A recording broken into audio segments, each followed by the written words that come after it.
They weren't rehoused. They rebuilt their homes 500 yards further down the line, where they couldn't be seen from the road. An added effect for many of them was unemployment, because in the move they couldn't turn up for work and lost their jobs. One of the reasons the World Bank and IMF chose Bangkok for their conference was that they regard Thailand as an economic model for other countries to follow.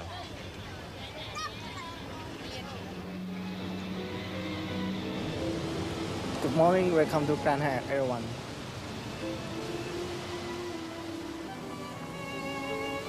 Good morning, welcome to Regent Hotel.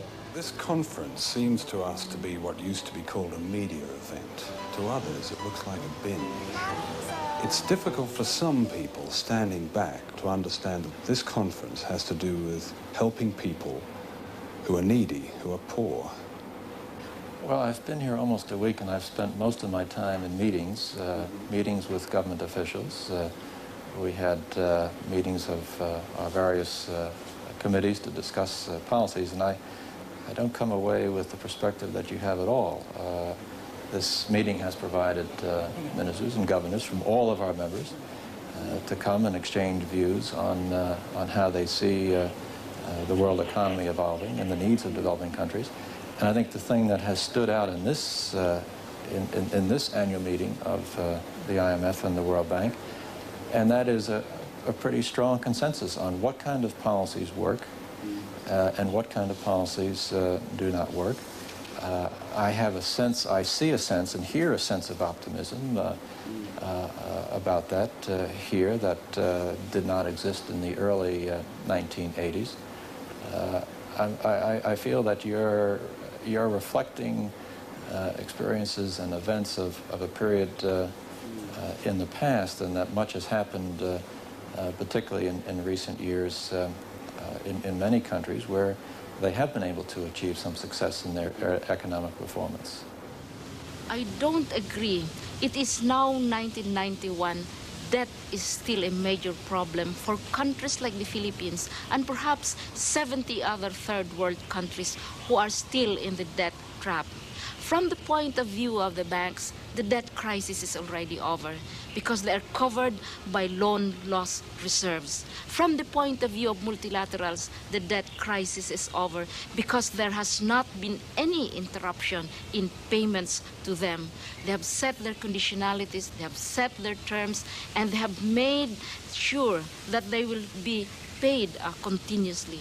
So from their point of view, the debt crisis is over because they're safe. The multilaterals are safe, the commercial banks are safe, the bilateral countries are safe, but the people of the third world are not safe because they continue to pay a debt. Debt was crucial to the pressure exerted by the United States in building the so-called coalition against Saddam Hussein.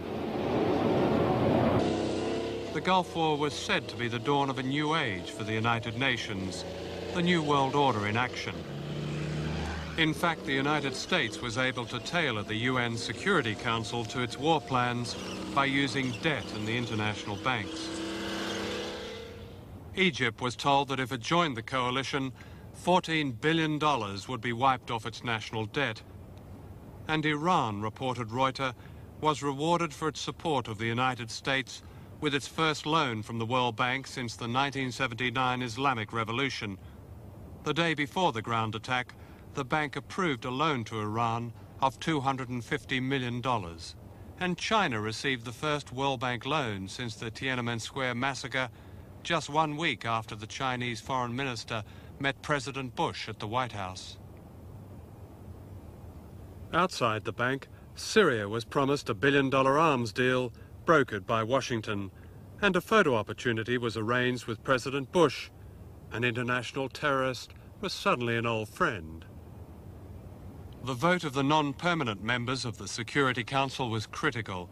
Minutes after Yemen voted against the resolution to go to war, a senior American diplomat was instructed to tell the Yemeni ambassador, "That was the most expensive no vote you ever cast," meaning that $70 million in American aid to one of the poorest countries in the world would be stopped.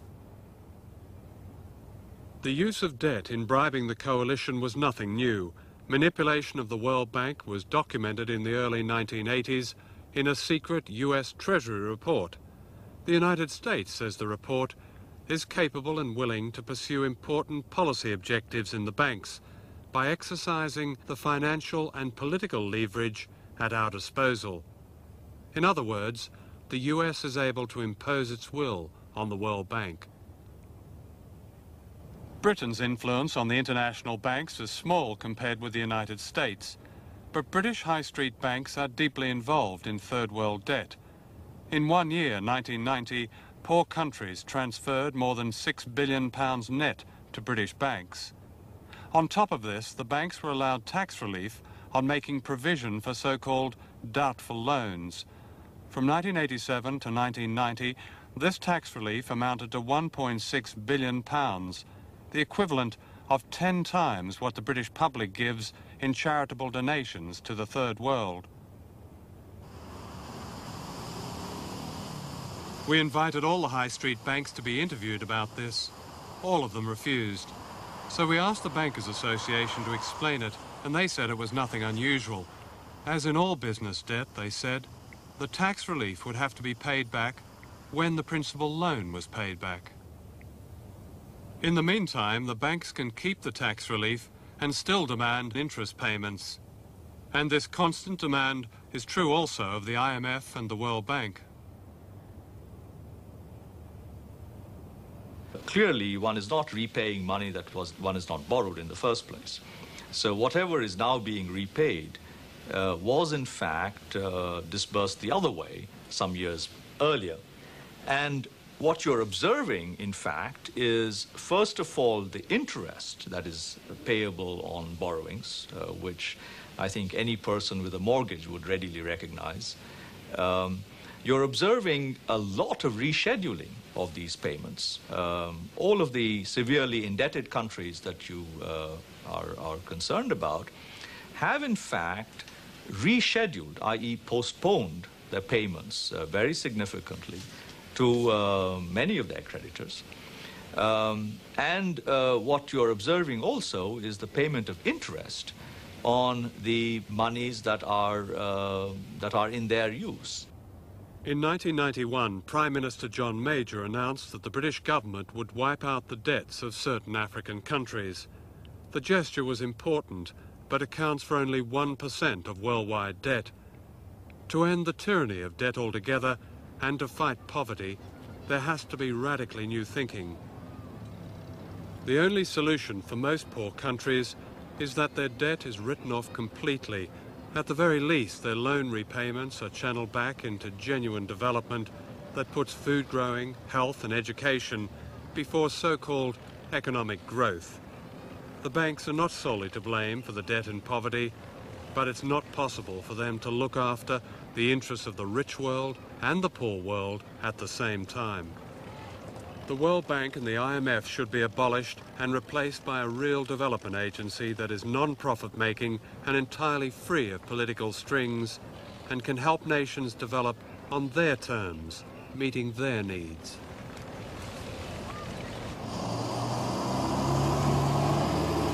In Britain in the 1990s, the Third World and the ravages of debt have come home as the rich have got richer and the poor poorer. No other country in Europe has seen such a dramatic rise in poverty.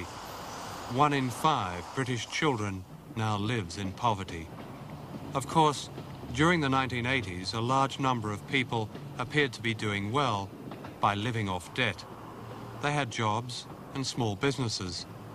But now jobs are being lost and businesses are going bankrupt, and 80,000 homes are being repossessed a year. Many of these people are now joining the homeless,